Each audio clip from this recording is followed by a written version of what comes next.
The president flew into Afghanistan this evening on a visit that had been kept secret. It came 1 year to the day after the U.S. raid that killed Osama bin Laden. Mr. Obama stepped off Air Force One in darkness at Bagram Airfield outside Kabul. Later, he met with President Karzai and signed an agreement on the long-term U.S. commitment to Afghanistan. Together, we're now committed to replacing war with peace and pursuing a more hopeful future as equal partners. To borrow words from this agreement, we are committed to seeking a future of justice, peace, security, and opportunity. And I'm confident that although our challenges are not yet behind us, that the future before us is bright. Later, the president spoke to U.S. troops. He plans to address the American people from Afghanistan at 7:30 Eastern Time tonight. For more on all this, we turn to Patrick Quinn, Kabul bureau chief for the Associated Press, joining us now by telephone. Patrick, when did you learn that a presidential visit was imminent?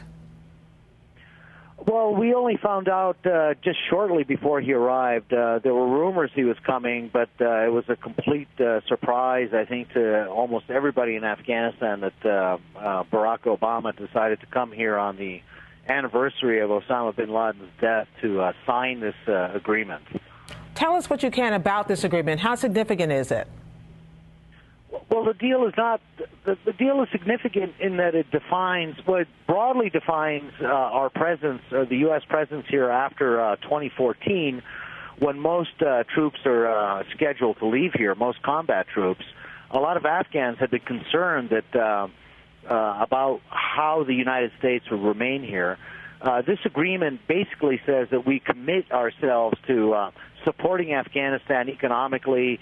We'll support its development, and we will retain a number of troops here in a counterterrorism role in the post-2014 environment, mostly to, chase after what's left of Al-Qaeda.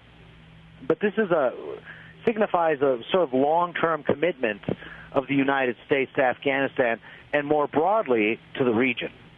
Even in the negotiating of this agreement, there have been tensions. And, of course, we have documented all the tensions in the U.S.-Afghan relationship, specifically with President Karzai. Was any of that in evidence today?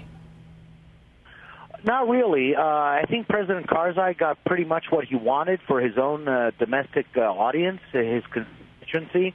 Let's not forget that we had these very controversial night raids that they wanted the Afghans to, take the lead on, and we signed a memorandum of understanding with the Afghan government on that.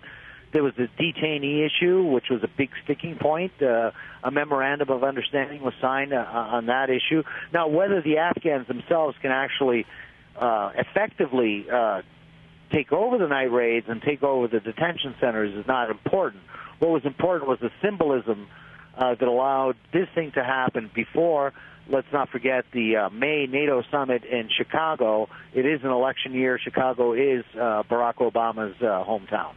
We saw the president arrive under cover of darkness, and in fact, when he makes his address to the nation, it'll be 4 a.m. in the morning. How extensive was the security in anticipation of this visit? Well, nobody had a clue he was coming, so he basically flew into another location. He did not fly into Kabul. He flew into Bagram, which is a heavily secured U.S. military facility, and then he flew to Kabul, where he met with President Karzai and signed the strategic partnership agreement, and then flew back to Bagram, and then flew home, all in the cover of darkness, which is very interesting given the fact that we have been here for 10 years, and the president has to actually fly in the middle of the night. The president said today, together we have made much progress. Is that the commonly held view as well among Afghans? Well, it depends on which Afghans you're talking about. We've made progress in transitioning parts of Afghanistan to Afghan security control with the United States and the coalition troops being in a support role.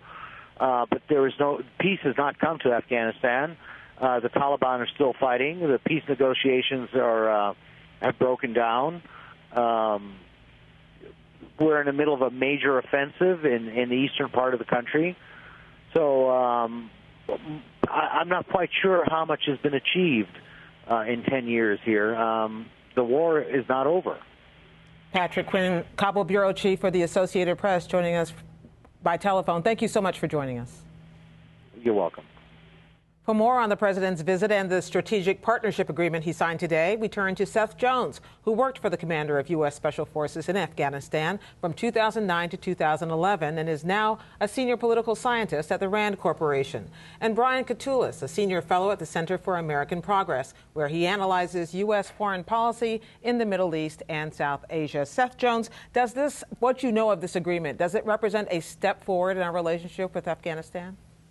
Well, I think what it does do is it ensures that the United States does not make the mistake that it made in at the end of the Soviet wars, and that is completely leave. But what it doesn't do is we have no indication of what the U.S. military footprint will be, how much aid it's going to continue to give, and what the very specifics of the U.S. Relationship with Afghanistan will be like after 2014. None of that is in this agreement.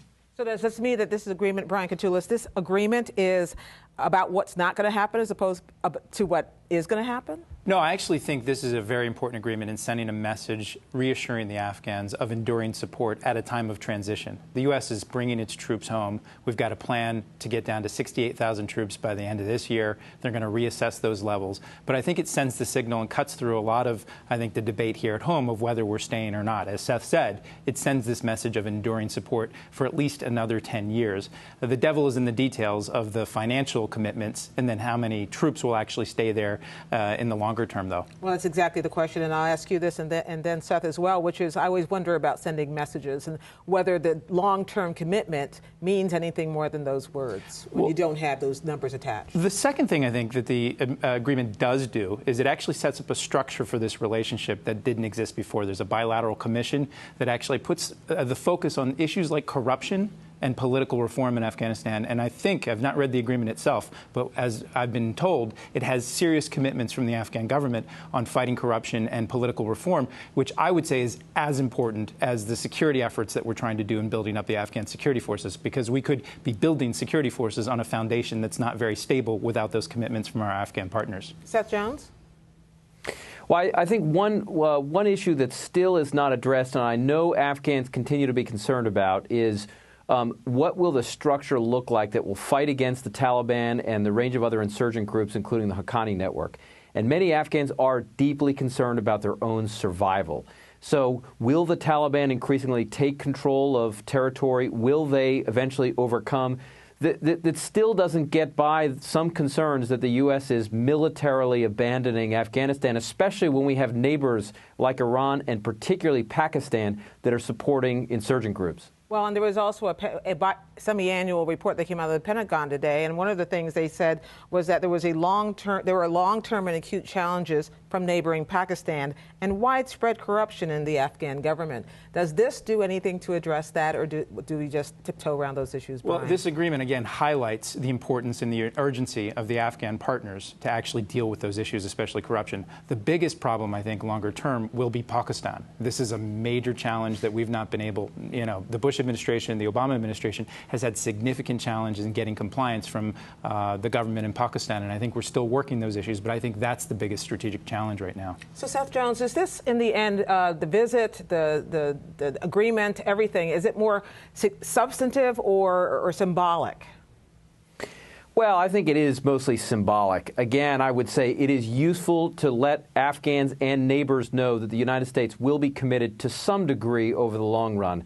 But again, the devil is in the details, and we don't have the details, and the administration hasn't provided those details of what the military commitment will be like over the long run. I think that, in the end, will be crucial. Well, let me ask you about the symbolism, because, of course, today is the one-year anniversary of the killing of Osama bin Laden. Do you doubt that there's any coincidence there? I actually think that they were trying to get this agreement before the NATO summit in about 2 weeks in Chicago. And I actually think, yes, the symbolism is very important. It closes a chapter in a sense. But I think what was driving this was policy, not politics, because the details of what is the enduring commitment, not only from the U.S., but from our NATO allies, will come in discussions at Chicago and then follow-up conferences in Japan. But I think having this agreement makes those discussions much more constructive and productive, both in Chicago and Japan. Seth Jones, do you agree with that? Yeah, I do agree. The Chicago meetings were incredibly important, were viewed as important, and this long-term strategic partnership, I think, was important to sign before Chicago. But again, we've got a lot of issues that have not been entirely addressed, especially the role of neighbors. And this document does talk about the importance of a strategic regional relationship. But again, we don't have that right now. We have been tracking, Brian, the drawdown, the gradual drawdown of the U.S. footprint in Afghanistan. Does this or this discussion affect that at all? I don't think it does. I think, as I understand, General Allen, our top commander in Afghanistan, will conduct an assessment after the surge troops essentially are home. We'll be down to 68,000 this fall, and they'll do another reassessment of the security situation, importantly, how the Afghan security forces are doing. So I think those calibrating the pace of withdrawal will be based on the conditions on the ground and whether the Afghans are actually stepping up. I think this agreement, again, sends this message that we're going to be there for a long time, but it also calibrates it in such a way that we're sticking with the transition plan as well. And being there for a long time, Seth Jones, does that also mean training, continuing military, civilian training, U.S. forces doing that job? Well, the document does note that it is important that the United States remains to conduct training of Afghan national security forces. I would also assume it means training for the Afghan local police. This is the tribal, sub-tribe, clan elements that are providing security in rural areas. But again, the numbers are not clear, and what kinds of forces, whether they'll be conventional or special operations, and what role they'll play is not identified in the document. And I have to ask you both about another item in this Pentagon report, because we've been covering every few weeks, it feels, what the report calls significant shocks to the relationship, whether it's burning of Korans or the killing of civilians or the mutilation of corpses. Does this diffuse that tension, Brian? I don't think it necessarily diffuses all of those tensions, but it sets a new tone. And again, it structures the relationship in such a way that if there are shocks like this, that we have a structure to absorb those shocks, the shock absorbers, that we have commissions that will sit down in a bilateral way and talk about the long-term commitments that we have. Those incidents, I think, are awful, and the incidents of Afghan soldiers killing our soldiers are tactical shocks, but I think overall we have a structure now that's being built to provide enduring support for Afghanistan, something that didn't exist when we left in 1989. But are those emotional shocks that no signed agreement can speak to? I think to a certain extent they are, but those emotional shocks can spill over into politics, and if you don't have a structure in our bilateral relationship that can absorb those. And I think what we're doing in this is saying, let's turn the page on this and let's figure out how to move forward in the transition. What do you think about that, Seth Jones? Well, I think, among other things, what this agreement does is allow the U.S. to establish relationships with key partners in the region and in Afghanistan, establish a long-term training issue. And so it is very useful in that sense. Again, most Afghans do remember the 1989, 1990, 1991 abandonment by the U.S. of Afghanistan. And at the very least, this document gets the U.S. out of that fear. And I have to ask you both briefly also at the end of this, Seth Jones, starting with you, do you believe that Hamid Karzai is a reliable partner at this stage?